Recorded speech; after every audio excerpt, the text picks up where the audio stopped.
Kita semua pasti tahu cerita tentang berlian, betapa mahalnya harga sebutir berlian bersertifikat, walaupun hanya seperempat ons. Sementara dalam batuan geologi, berlian itu batuan biasa dan banyak jumlahnya dalam perut bumi ini. Namun, siapa yang tidak tahu bahwa berlian itu ada blood money-nya, ada uang darahnya. Uang yang diciptakan melalui tetesan darah dan kendali ketat atas peredaran jumlahnya. Berlian itu menjadi benda yang sangat-sangat unik. Semua digendalikan agar tetap scarcity, agar tetap terbatas, agar tetap langka. Dibangunlah citra berlian simbol cinta. Siapa yang membangun? Keluarga De Beer di Afrika Selatan menguasai jaringan tersebut sudah hampir 200 tahun. Dia mengendalikan sumbernya, juga mengendalikan pasarnya, juga mengendalikan sertifikasinya. Di awalnya, di tahun 1800, mereka selama puluhan tahun, lebih dari 40 tahun, mengumpulkan sumber batuan tersebut. Sampai mereka menguasai lebih 60% penguasaan wilayah tersebut. Dan di tahun 1860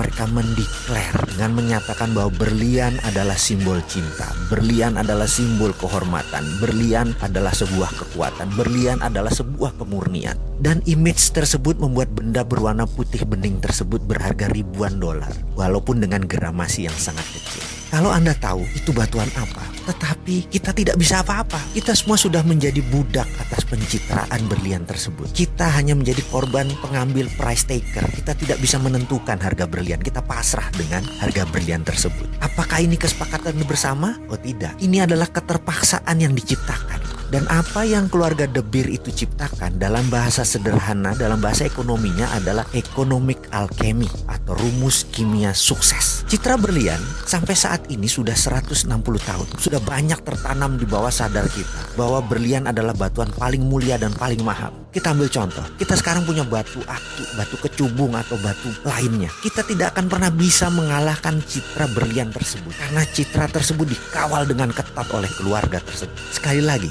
itu adalah yang namanya alkemi. Kita pun selaku pribadi harus menemukan alkemi diri kita. Kita harus menciptakan alkemi kita sendiri. Bahkan negara harus menciptakan alkeminya sendiri. Kalau enggak, kita tidak menjadi negara apapun. Kita menjadi negara victim. Seperti Amerika. Mereka menciptakan alkemi. Mereka mengatakan mereka tidak menggunakan jaminan emas lagi pada tanggal 15 Agustus 1971 untuk mencetak dolar. Mulai saat itu mereka suka mereka mencetak dolar. Dan hari itu dinamakan hari alkeminya dolar. Dan itu alkeminya Amerika. Misalnya, strategi menaklukkan wilayah sewaktu Patih Gajah Mada menyatukan Nusantara dengan perjanjian logam, itu pun namanya alkemi. Kita tahu kan semua sejarah tersebut, di mana ketika Patih Gajah Mada menyatakan akan menyatukan Nusantara di bawah Panji Majapahit, ada puluhan kerajaan yang dihendak satukan. Dari selatan Thailand, Champa, dari utara Filipina, sampai sisi timur Melanesia, nyaris tanpa tumpah darah. Hanya ada satu perang dengan kerajaan Pasundan. Sisanya hampir tidak pakai perang yang tumpah darah.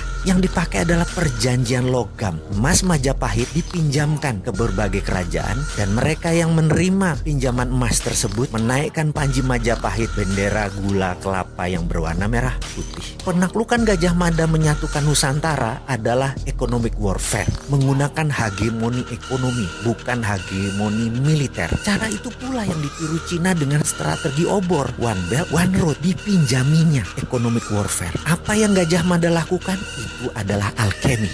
Alkemi itu sekarang diambil oleh Tiongkok. Dan lucunya, Indonesia malah bagian dari alkemi tersebut. Itu ilmu milik Nusantara. Bagaimana sih ini?